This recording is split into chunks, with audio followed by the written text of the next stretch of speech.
വേനലിൽ ആവശ്യക്കാരേറിയതോടെ ഇടുക്കി ഹൈറേഞ്ചിലെ കമ്പോളങ്ങളിൽ പാഷൻ ഫ്രൂട്ടിന്റെ വില ഉയർന്നു. പാഷൻ ഫ്രൂട്ട് കിലോയ്ക്കിപ്പോൾ 50 മുതൽ 70 രൂപ വരെ ലഭിക്കുന്നുണ്ട്. ആവശ്യക്കാരേറിയതിനൊപ്പം ഉത്പാദനം കുറഞ്ഞതും പാഷൻ ഫ്രൂട്ടിന്റെ വില ഉയരാൻ കാരണമായി.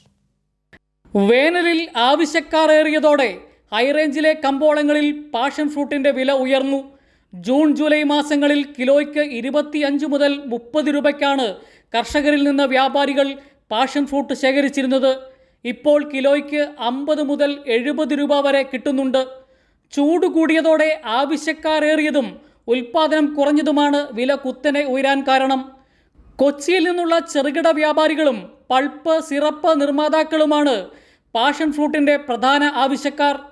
കാണാൻ ആകർഷകമായ ചുവപ്പ് റോസ് നിറങ്ങളിലുള്ള ഹൈബ്രിഡ് പാഷൻ ഫ്രൂട്ടും മഞ്ഞ നിറമുള്ള നാടൻ പാഷൻ ഫ്രൂട്ടും വിപണിയിലെത്തുന്നുണ്ട്. കാണാൻ ആകർഷകമായതിനാലും വലിപ്പം കൂടുതലായതുകൊണ്ടും ഹൈബ്രിഡ് ഇനത്തിനാണ് ചെറുകിട വിപണിയിൽ ആവശ്യക്കാർ കൂടുതൽ. എന്നാൽ ഉള്ളിലെ പൾപ്പിന് നിറവും മണവും നാടൻ ഇനത്തിനാണ്. പൾപ്പും സിറപ്പും നിർമ്മിക്കുന്നവർക്കും മഞ്ഞ നിറമുള്ള നാടൻ പാഷൻ ഫ്രൂട്ടാണ് ഇഷ്ടം. നാടൻ ഇനത്തിന് രോഗ കീടബാധയും കുറവാണെന്ന് കർഷകർ പറയുന്നു.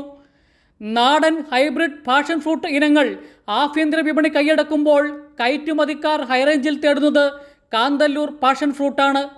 പാഷൻ ഫ്രൂട്ടിൻ്റെ മധുരമാണ് ഇതിനെ വ്യത്യസ്തമാക്കുന്നത്. ചെറിയ സുഗന്ധവും ഉണ്ടാകും.